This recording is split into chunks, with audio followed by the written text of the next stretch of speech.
बहुत समय पहले की बात है। भारत के एक छोटे से गांव में कैलाश देवी नाम की एक आलसी और हठीली सास रहती थी। उनका गांव बहुत सुंदर था। चारों ओर हरे भरे खेत, छोटे छोटे कच्चे घर और लोगों के बीच प्रेम और अपनापन था। लेकिन इस गांव में एक घर ऐसा भी था जहां काम करने से बचने की परंपरा थी। इस घर की मालकिन कैलाश देवी को घर के कामों से कोई लगाव नहीं था। उनका एक ही बेटा था, रमेश, जो बहुत सीधा साधा और मेहनती था। कैलाश देवी को पूरा विश्वास था कि जब रमेश की शादी होगी तो उनकी बहू आकर सारे काम संभाल लेगी और वे आराम से अपनी चारपाई पर बैठकर पान खा सकेंगी। मुझे तो बस आराम करना आता है और कुछ नहीं, ये बात वे हर किसी से कहती। समय बीता और रमेश की शादी सुमन नाम की एक सुंदर, बुद्धिमान और समझदार लड़की से कर दी गई।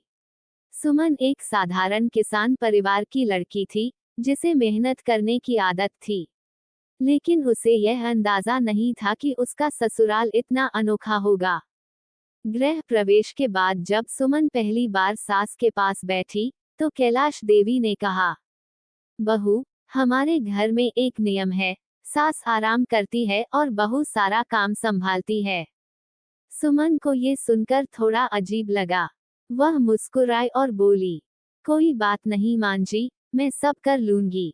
लेकिन सुमन को क्या पता था कि यह आलस कोई एक दो दिन की बात नहीं, बल्कि सालों से चली आ रही परंपरा थी। शुरुआत में सुमन ने सोचा कि शायद मां जी कुछ दिनों के लिए आराम कर रही हैं, लेकिन जल्द ही उसे एहसास हुआ कि यह उनकी आदत थी। सुबह सासू माँ देर तक सोती और जब उठती तो सीधा बहू को आदेश देती, जल्दी से अदरक वाली चाय बना दो। खाना बनाने का समय आता तो कहती, बहू, तू तो नई नई आई है, तेरे हाथ से बना खाना हमें और भी स्वादिष्ट लगेगा। कपड़े धोने का समय आता तो बोलती, मेरी कमर में दर्द रहता है, तू ही धो दे बहू। खेतों की देखभाल भी बहू को करनी पड़ती, क्योंकि सासू माँ कहती, गर्मी बहुत है, मैं बाहर नहीं जा सकती।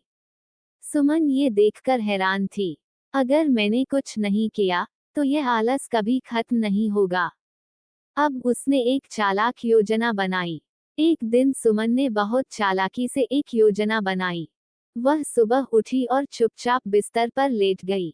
जब सास ने उसे उठने के लिए कहा तो उसने कराहते हुए जवाब दिया, मां जी, मुझे बहुत तेज बुखार हो गया है, मैं उठ नहीं पा रही।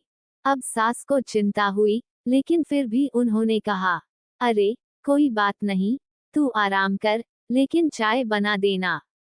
सुमन ने जवाब दिया, मां जी, मैं इतनी कमजोर महसूस कर रही हूँ कि कुछ बना ही नहीं सकती।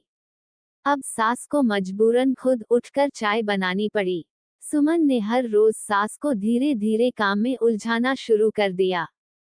कभी कभी खाना देर से बनाती, ताकि सासू माँ को भूख लगे और उन्हें खुद कुछ करना पड़े।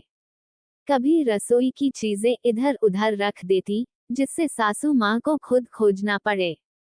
अगर सास सफाई नहीं करती तो वह भी अनदेखा कर देती, जिससे घर गंदा होता जाता और सास को आखिर में खुद उठकर काम करना पड़ता। धीरे धीरे सासू माँ को यह एहसास होने लगा कि अगर मैं खुद काम नहीं करूंगी तो कोई भी नहीं करेगा। अब सास को लगने लगा कि बहू की बातों में कोई न कोई सीख जरूर छिपी है। उन्होंने सुबह जल्दी उठना शुरू कर दिया, खाने में मदद करने लगी, घर की सफाई भी करने लगी। अब वे खेतों में भी जाने लगी। अब वे समझ चुकी थी कि काम करने से न केवल शरीर स्वस्थ रहता है, बल्कि घर भी अच्छा चलता है। अब सास और बहू मिलकर घर का काम करती, साथ हंसती और बातें करती। एक दिन सासू माँ ने सुमन को गले लगाते हुए कहा, बहू, तुमने मेरी जिंदगी बदल दी। अब मुझे भी काम करने में खुशी मिलती है। अब घर का माहौल खुशहाल और सुंदर हो गया था। आलस इंसान का सबसे बड़ा दुश्मन है। अगर सही तरीके से सिखाया जाए तो किसी की भी सोच बदली जा सकती है। कभी कभी चतुराई से काम लेना जरूरी होता है।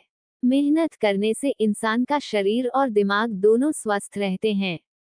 सास बहू का रिश्ता अगर प्यार और समझदारी से निभाया जाए तो घर स्वर्ग बन सकता है।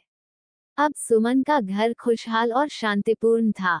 आलसी सास अब मेहनती बन चुकी थी और बहू को अपनी बेटी की तरह प्यार करने लगी थी। सच ही कहा जाता है, अगर हर घर में सास बहू एक दूसरे की मदद करें तो हर परिवार स्वर्ग बन सकता है।